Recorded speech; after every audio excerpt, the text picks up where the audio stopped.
Thank you for being here. I want to talk about the perhaps unexplored crossover between nutritional management and recreation. I've had the privilege of working in both departments, both dietary and recreation, and it's a bit of a niche topic that I think, again, is unexplored. How many roles are mutually shared between dietary and recreation? And of course, the primary goal is always to increase resident safety through the adherence to our therapeutics. And so there's a lot of departmental crossover. So we will be looking at a variety of things quite quickly, I guess, but the educational overlap between rec therapy and diet therapy. Specifically, do the recreation aides have the amount of training that your dietary aides have? We will discuss these gray areas that may exist. There are gaps between the departments that potentially our seniors could fall into, and these gaps can translate into risks, particularly in therapeutics. So I think it's an important element of our senior living operations. So just to expand on my background first, Brittany gave a bit of a background there, but my bio, 35 years I've been connected to the industry. I began as a Red Seal chef at George Brown College in Toronto. And from there, I went directly into the food service supervisor program at George Brown. My first experience in therapeutics was at the South Bruce Grey Health Centre in Walkerton, a hospital. And I continued to work in other restaurants and things like that until ultimately ending up in a Chartwell home, a retirement home, where I was a culinary manager. And from there, I went to a long-term care home, a Jarlette facility, where I was both dietary and support services manager. A dual role, which is quite common. I'm sure a lot of you do both roles. I was also a culinary professor at Georgian College, where I taught safe food handling, which has been a valuable experience. And I've been a nutritional manager kind of on and off throughout the years. I recertified during the pandemic with the intention of going back to the industry if necessary. Fortunately, I'm still working as a full-time entertainer, but I always feel the draw, always studying, always interested in what nutritional managers are doing. And I get to watch this in my line of work from the sidelines as an entertainer. I get to see a unique perspective on what is happening nutritionally and therapeutically. To date, I've just looked at my statistics. I've played exactly 2,994 concerts. So not quite 3,000, but it will be next week, barring cancellations. And I've worked in a lot of facilities all across Canada. I figure I've worked in about 19% of Canadian facilities, excluding Quebec. My apologies to my friends in Quebec, but je ne parle pas français. Not very much anyway. During the pandemic, I also took some additional courses like the Long-Term Care Administration Program through Healthcare Can. I'm a graduate of that. I took some dementia studies through Conestoga College, and I even got my Smart Serve, just in case I ended up joining a recreation team. So I've been in the industry in a variety of capacities for a long time. Currently and still ongoing, a Canadian Society of Nutritional Management member. I'm also a Music Therapy of Ontario member, an associate member. I'm an author, a blogger, and I contribute to seniors-focused magazines. In particular, there's one in Alberta called Respect News. I'm a monthly contributor to them, senior-centric writer. And I also have a PDF ebook, which has chapters about the therapeutics in dietary. If anyone is interested in this ebook, it's free. Just send me your email address and I'd be happy to share it with you. All I ask in return is for a little feedback. And if you find any egregious errors, let me know. So while I'm entertaining, I get to observe a great deal. Like so far this year, I've only played a dozen shows, but 10 out of the 12 have been in dining rooms, which are your departments. I'm watching what's happening in the dining rooms while I'm entertaining. Little do they know that there's a nutritional manager standing there singing, but it's been interesting to watch and assess what's going on, particularly in long-term care, which is where our work is centered. I'm transitioning ever more into education. I've done talks at some schools all the way out west to Lethbridge College. I've done more recently here in Toronto. I spoke at Seneca to the rec therapy students.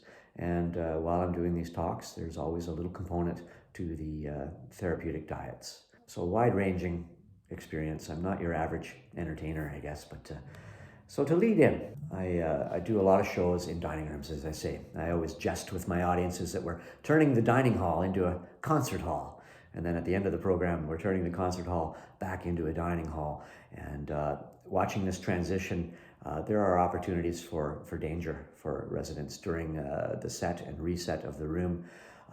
But while I'm in these dining rooms, I see things like seating plans, room layouts. I have a little glance at the menus and the therapeutic menus.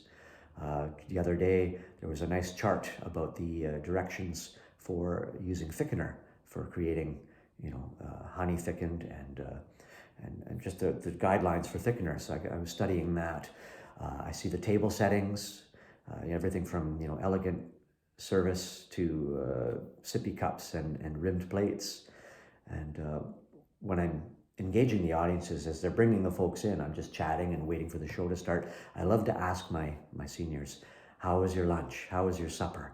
And it's very telling. I get a lot of feedback, and I find it very interesting to actually hear it from the residents themselves, what their experience is. And then while I'm entertaining, of course, there is typically food and drink served. Often it's dietary aides that are bringing in the food and drink. Often it's also the recreation aides. So I'm watching the differences. And so here comes the answer to question number 4. I think the dietary aides as a whole are well trained in therapeutics. Recreation aides, though, and volunteers are generally less trained, from my observation. Snack carts commonly come through the room as I'm performing. And one of the things I'm really watching for are hygiene practices. Are they using the sanitizer? Are they using tongs? Are they using napkins? Are they touching the residents? All these touch points are potentially a vector for pathogens, and we're just all so aware of that these days. So it's a real heightened awareness. I'm watching how the day-to-day variations are in the snack carts and all the other food and drink. I like looking at the therapeutic menus. How are they organized, especially on the snack carts? Like, are the rec aides and are the dietary aides able to access this information? Because if you can't access it and if you're not following it, it's not really very helpful. Can they read the therapeutics that are on the snack cart? And that book in itself, how clean is it? Is that book in itself a disease vector? Is it easy to open and flip and reference the new resident perhaps? What does that person need? Or is it a loose leaf kind of a folder hanging at the side of the snack cart? Or is it on some kind of a stand? Or perhaps you have a laptop? The readability of these directives is a continuous challenge generally. And if the information is not accessible, it can lead to an outright refusal of the guidelines, not necessarily on purpose, but just the way it goes. If you can't access the information, you're not able to use it. And it's a deterrent to therapeutics and ultimately factors into resident safety. And then as the residents are given their food during a program, I'm watching, are they able to successfully consume what they've been given? And then beyond that, are the intakes being noted? In long-term care, as you know, intakes are important. How many milliliters of fluid and the snacks, have they consumed what they've had? So I'm always assessing food services from the moment I arrive. When I enter the dining room, I'm immediately, checking the air quality. What are the smells and the temperature? Are the windows closed, which they typically are? So is the circulation effective? The room condition overall, where I'm working and standing and entertaining, is the floor sticky where I'm standing? Has it been swept or has it been vacuumed? My equipment is on the floor. My cords are coiled on the floor, and I'll be going to another facility probably later on that day or the next day for sure. So am I transporting dirt from one facility to another? Sanitizer, is it available to everybody, and is it available to the entertainer? I usually have one, of course, in my case, but is there one on the stage? Because not every entertainer maybe thinks to bring a sanitizer along with them. So is there one within reach for the entertainers, the volunteers, whoever? All of these experiences have made me very safety focused. And my primary mandate in my book and in my work is the phrase safe and effective music programs. Just recently, I had an experience. I was performing in a long-term care home in a dining room. There was these stools that are in the dining rooms with the PSWs. They can scoot from table to table without even getting up. They're on wheels and they roll on the floor. Well, there was a home care worker with her resident there, and she was very energetic and clapping and singing and dancing, and she kind of jumped onto that stool a little heavily, and the seat broke. Either that or it was already broke, I don't know, but it was definitely broken. And so it just got rolled under the table, and this was at the beginning of the program, and I think back now, I wish I had remembered at the end of the program that stool may have been broken, and so it's a safety issue. I don't think those stools should even be left in a dining room, honestly. If there's residents coming and going, those wheeled stools can be a danger on a smooth, slippery floor. So I'm always watching for safety. It's my primary mandate. These types of things tend to lead into ethical debates, and ethics was the main subject in my long-term care admin course. And so when I see something, I'm asking myself, should I mention this? I'm weighing my music career against my potential ethical obligation for that resident's safety. Now, I'm not there to educate or audit. I'm not there to give feedback. I'm there to entertain. But sometimes I do have to speak up. And if it's a little thing, say like a paper towel dispenser that is empty, of course, that's not going to be a problem. But sometimes feedback can be taken the wrong way, no matter how tactfully I try to present it. So I'm very careful with what I say, because obviously I want to get rehired. And ethical questions are an area to tread carefully. One time I was in a home, in a dining room. This was out in Saskatchewan this past fall. I entertain all across Canada.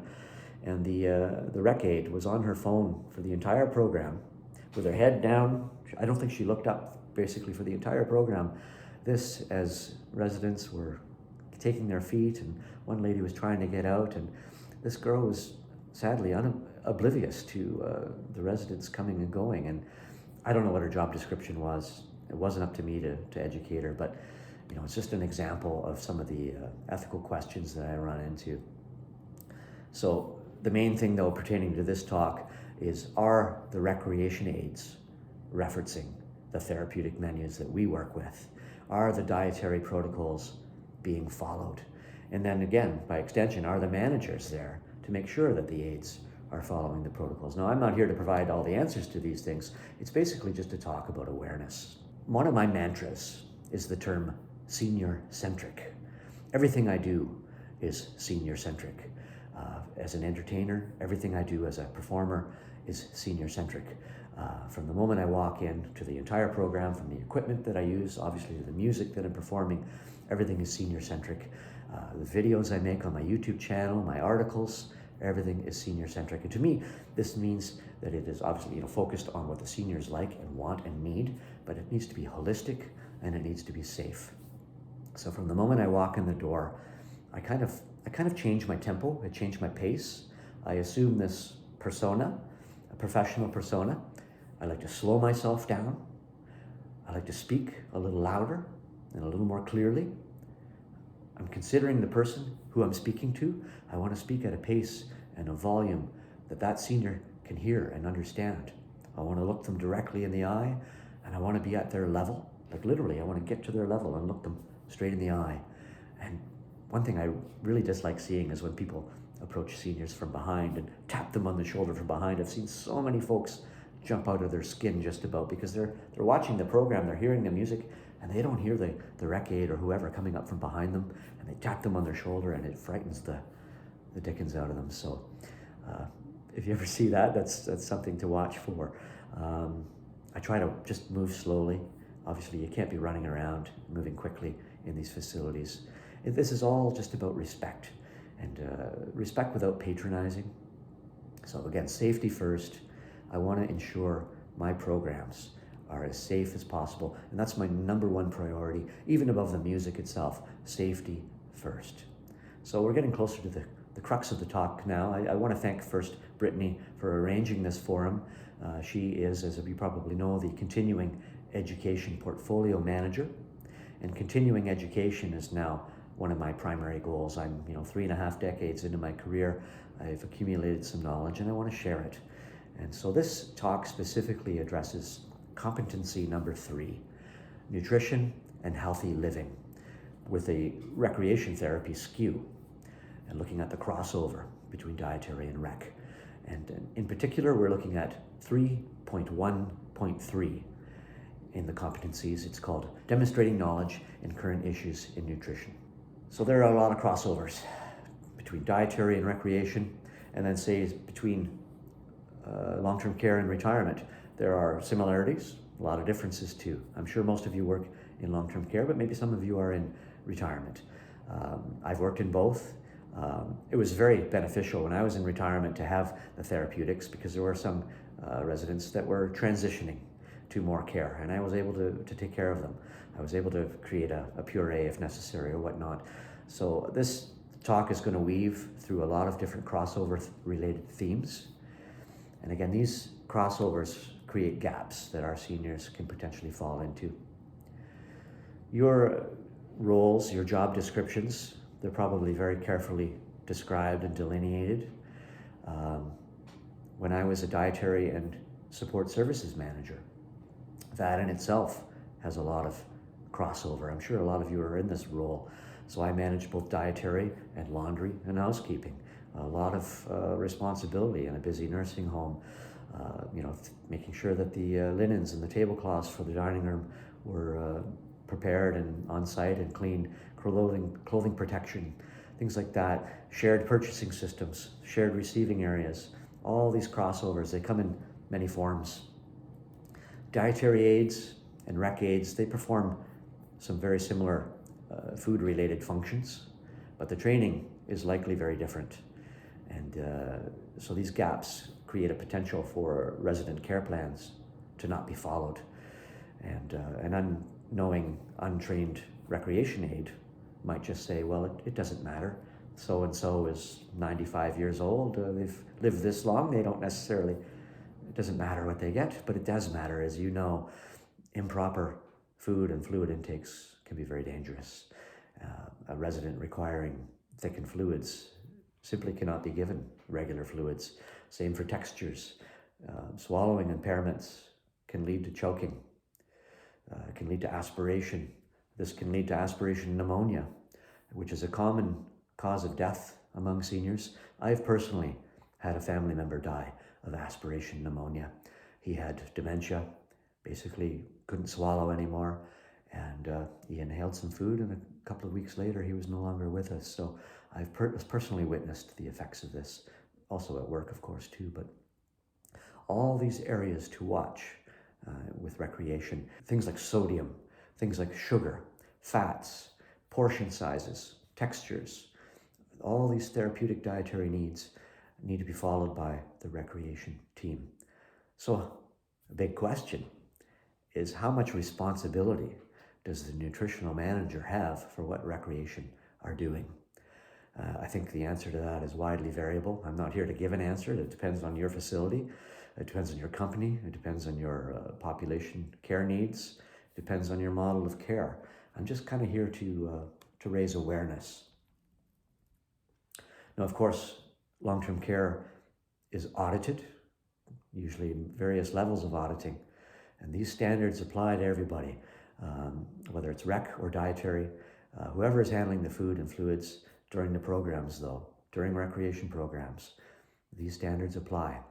So I've been watching this interaction between dietary and recreation, and these gaps have led to some questions like, how can the two departments overlap for the benefit and protection of our residents, all while meeting ministry standards?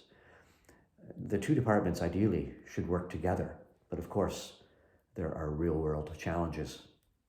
Like on any typical day in a kitchen, as you know, it's busy. It's forever in preparation mode. You go from one meal to the next. It's a non-stop conveyor. So let's say on a given day, though, there's a program planned in the dining room, and recreation has some food and drinks to prepare.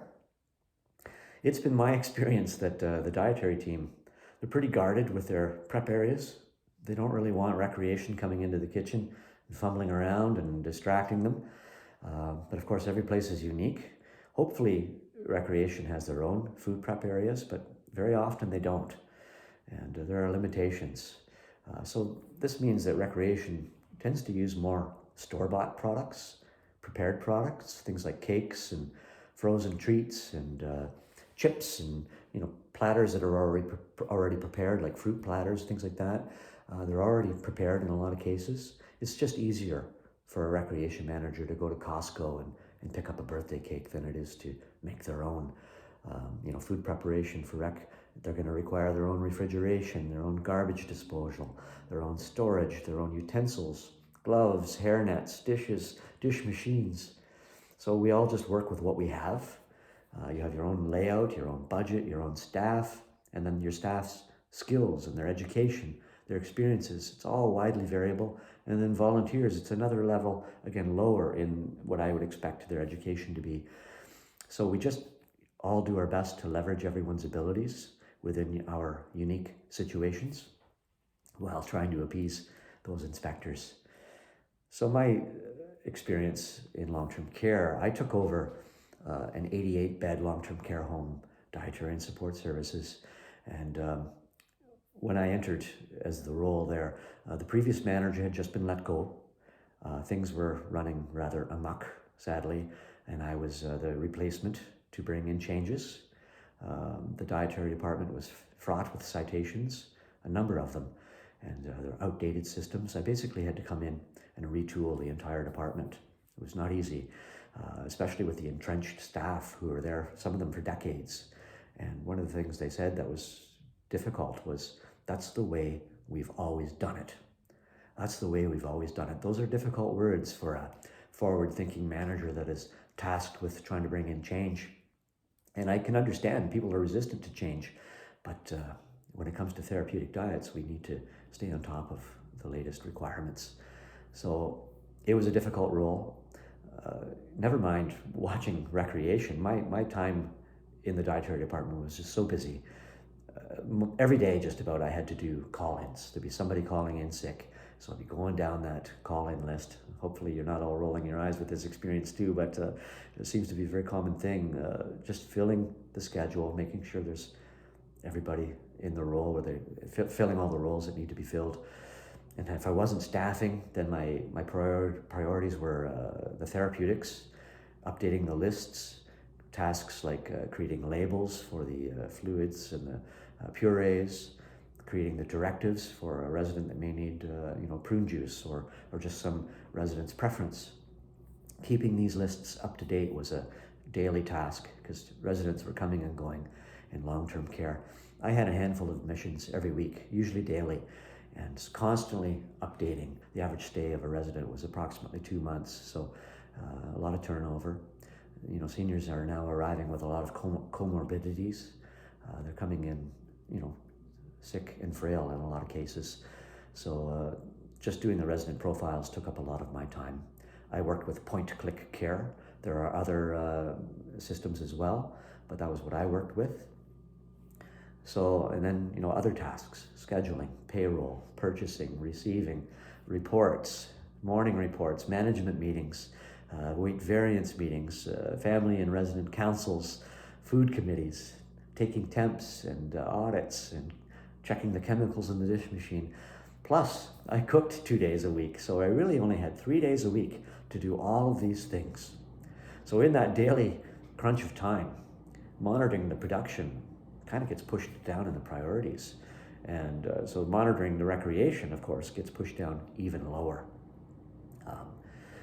It was my experience that it was just kind of a daily battle just to stay afloat. It's hard enough for a nutritional manager to oversee their own staff, never mind watching the recreation as well.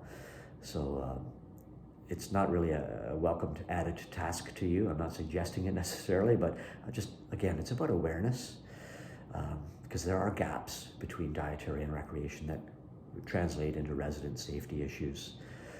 These systems should be in place, and if they're not in place, we're working toward them. But care plans in your dietary needs They need to be followed, and there are restrictions that need to be met. I think it's up to the recreation manager as well to know how to implement a residence care plan. So how much do nutritional managers work with the recreation managers? So let's just touch on a few specifics. Sugars, the bane of our society. This is going to lead into the answer to question number 1. There's various statistics, but generally speaking, diabetics in long-term care are nearing approximately 30%. It really is getting to be a crisis. I've met all kinds of residents with all kinds of tragic results of being a diabetic. It does terrible things to the body. So those Costco cakes that a rec manager just goes and buys, they're just loaded with gobs of sugary icing. Now, an in-house prepared cake can give an opportunity to reduce the amount of sugar that's provided during a music program if the recreation team has the time and the space and the stove and everything else to create this cake. Cost-wise, it's easier on the budget to make in-house products, but it's going to add to one's labor costs. And with staffing in crisis constantly, do you even have the staff to prepare in-house snacks for programs? So these things kind of all go against our desire to lower sugar intake and reduce other issues as well. But again, there are no easy answers to many of our challenges. The real world is a lot more difficult than the ideal world. And when we're running Dietary, these ministry standards are necessary, but admittedly difficult. And a well-intended, fanciful idea like a recreation baking their own cake to reduce sugar, it can be hampered by reality, unfortunately. Now, just as I think it's inappropriate to give everyone sugar, I think it's also inappropriate to give everyone sugar-free drinks.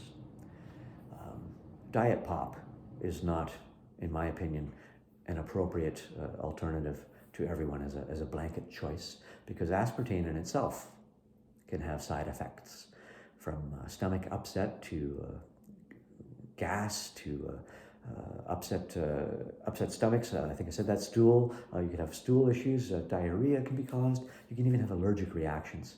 So choices need to be available. Hydration. Fluid intake. It's really interesting. It's not always given during a program. I think it's a great opportunity for residents to increase their fluid intake, but I would say maybe about a third of my programs, no fluid is given, sometimes no food either, but fluids don't always need to be something special. And I don't think drinks always need to be sweet, whether it be with sugar or with a sugar substitute. I think in some occasions water should be a fine alternative, but it is rarely given during my events. Although, water provides pure hydration in its purest form. Sometimes if I'm in the middle of a program and a resident is coughing somewhere in the room, they'll be brought a little sip of water to ease their cough, but I don't think I've ever seen my entire audience given water as the standalone choice. Even on programs that were outside on a hot day, there's always some sweetened component to the fluids. So I just find this really interesting. I mean, I've had conversations with dietitians who have said that just straight water doesn't boost calories. But I think another way of looking at it, though, is that water can increase motility, which can increase then your intake when the healthier meal follows. But typically, we're seeing sweetened drinks, whether it's sugar or aspartame or whatnot, pop, juice from crystals, coffee and tea, plus therapeutic beverages like Boost and Ensure. I do want to caution about ice. I don't think it's appropriate to give a senior a beverage with ice cubes at all, especially in long-term care, especially those with cognitive issues. Ice is definitely a choking hazard. Water, though, is a cost-effective choice. So in recreation, of course, those residents might get something fancy from the bar. I've seen a lot of rec teams that were good mixologists, making daiquiris and whatnot. Of course, we have to be mindful of alcohol intake, obvious possibility for impairment, but this can lead to things like, reduced balance and a reduced ability to walk correctly, the flawed gait, and it might have interactions with medications. All these things can lead to an increase in potential for falls.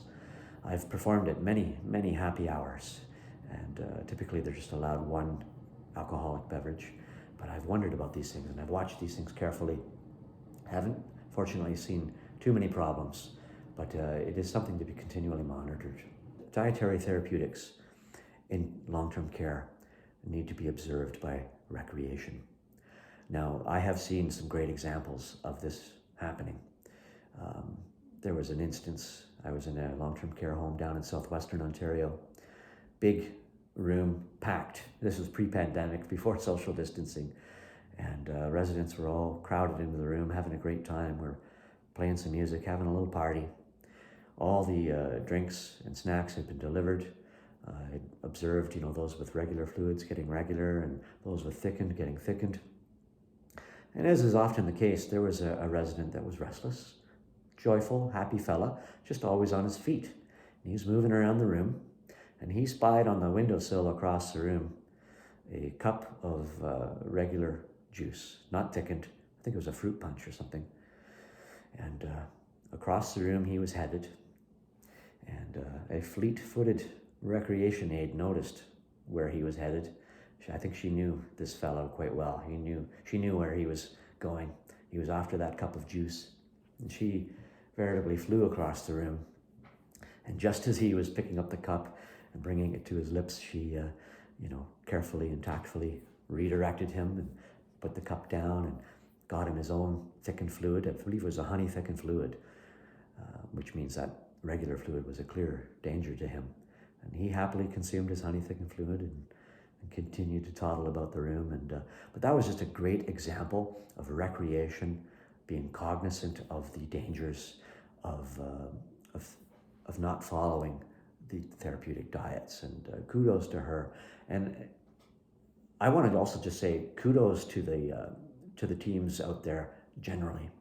There's a lot of negative publicity that we hear. The news typically only reports the bad stuff.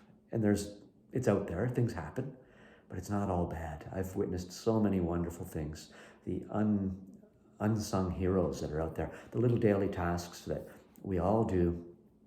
None of this is reported. So I just want to say, I think generally we are in pretty good shape. We're doing a really good job.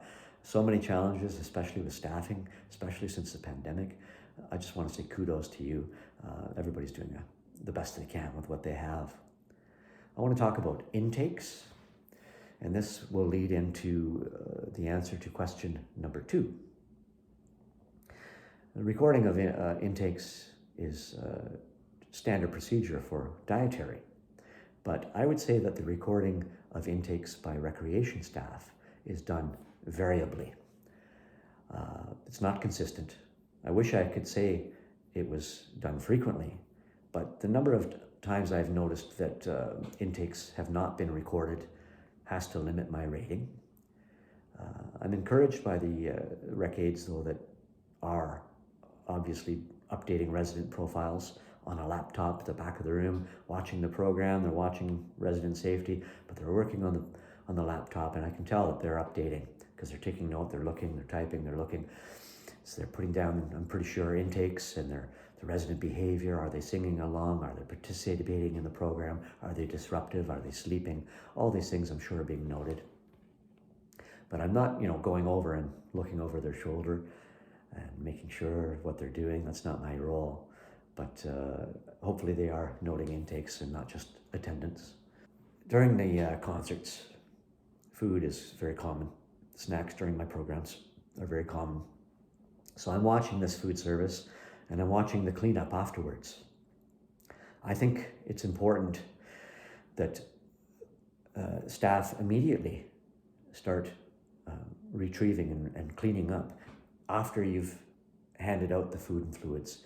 You work your way through the room, As soon as you get to the end, you go back to the beginning and immediately start looking for residents that might be finished what they have already, or maybe just don't want it.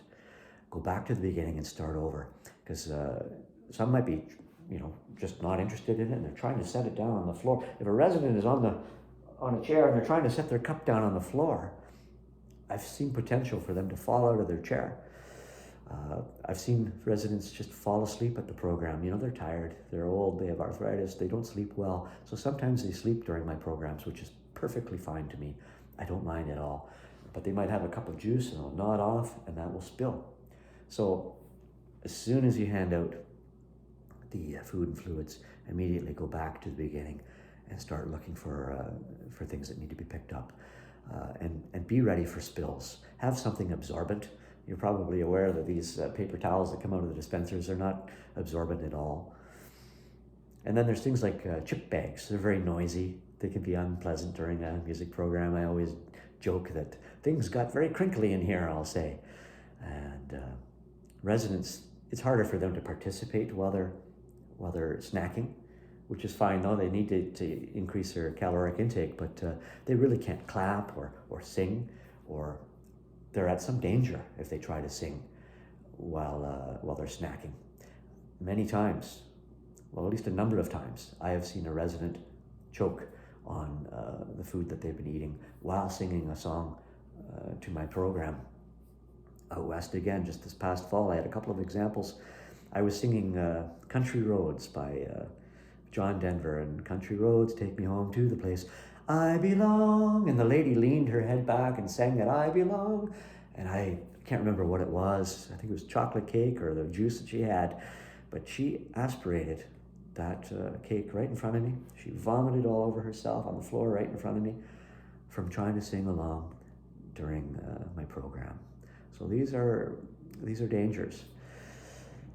Not to mention too, all these cakes and cupcakes and chips and things like that, they're going to reduce the intake of the healthier meal that follows. So I'm not telling recreation not to give out cake, of course, but just there's lots to watch for. To touch on the sanitizer again, it needs to obviously be available to everyone, including the entertainer. But there's something I want to caution on that I've seen a number of times, and I'm not sure how widely discussed this is. But when giving sanitizer to residents, particularly in long-term care, and especially those with dementia, more than once I've seen a resident, they're given that dollop of sanitizer, and then the person that gave it to them, they go off to the next one, and the resident is looking at it, and then they go, and they eat it. And the look on their face tells you just how awful it must taste. Sanitizer, obviously, is not intended to be consumed. It's for external use only. Ethyl alcohol is poisonous in quantity. So when giving sanitizer to seniors with dementia, you have to physically show them how to rub it in. They want them to sanitize before they eat for resident safety, obviously, but we have to show them. And this really is a two-person job. One administering it, giving it out, and the other one demonstrating how it's done. But it's very rare that I see this being done as a two-person job. And this is an example how a staffing shortfall can create a health and safety issue, either from the ingestion of the sanitizer or just from not using it in proper hand hygiene. So leading into the conclusion, just flying along here, all very wide brush, these layers of my education and experience, they have taught me a very safety-first mentality. And I just want to say that the most dangerous time during my program is at the end of the concert, especially when I'm in a dining room. And again, I had 83% of my programs so far this year have been in dining rooms, your areas, your departments. So I recommend is, all hands on deck at the end of the concert.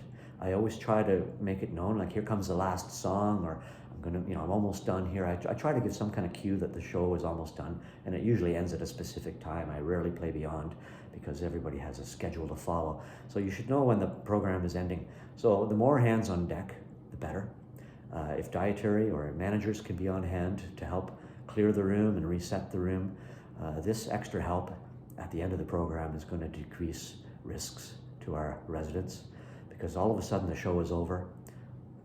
40, 50, 60 residents will take their feet just as the chairs and tables start moving again, and we're resetting the room. And often, these seniors are lightheaded. They've been sitting for an hour, maybe dozing, and they stand up and they're lightheaded. There might be some confusion. The room looks different. They're surrounded by all this motion suddenly. They're hastening to the bathrooms. There's walkers that are forgotten. This is all the time. I'm seeing walkers being left behind. So there's trip hazards everywhere. And during my 3,000 concerts, almost 3,000 concerts, I've witnessed about 20 falls, which leads into the answer to question number 3. I've witnessed falls in just under 1% of my programs. They're all probably preventable. They really should be regarded as preventable. And some of them weren't too bad, but some of the falls have been honestly devastating. Like one woman, it was a dining room, hard tile floor. She had one of those beeping chairs, you lean forward or stand up and the chair beeps. But it was a busy, noisy room, and there must have been 70 residents, and she stood up and immediately hit the floor, and her head hitting that, I'll never forget the sound of it. And I doubt she survived. It was one of the most striking examples of a resident falling during my program in a dining room. So I've sadly witnessed other things, unconsciousness and injuries, and these things it's all very startling when there's ambulances and stretchers. So the potential for falls, it's continually concerning to me, safety focused, as I am. But these things are often happening in dining rooms, so I encourage you to just try to be there just for those few minutes after the program to try to lend a hand. I would say that the majority of my programs, there are lapses in resident safety. Nothing serious necessarily, but there are small lapses generally, fairly continuously. So it's difficult though to be everywhere all the time. So as I'm there entertaining, I'm still a nutritional manager. I'm watching the dining rooms. I'm watching all these things, from the therapeutics to the snack carts, to the menus, to the resident safety. I'm not just an entertainer. They're watching this guy and they don't know that I'm actually internally auditing their room, but it's been a real education. All of these dining rooms that I've been privileged to see, just about 600 facilities coast to coast. So I urge you to just be a little more on hand if you can, if you have the time, if you have the staff, be there to help our residents. So this was a very hasty, wide brush discussion about the crossover of recreation and dietary. If anyone is interested in a transcript, I have a point form transcript that I could send you. Also my book, again, if you want the PDF ebook, please send it a request. I'll be happy to share it.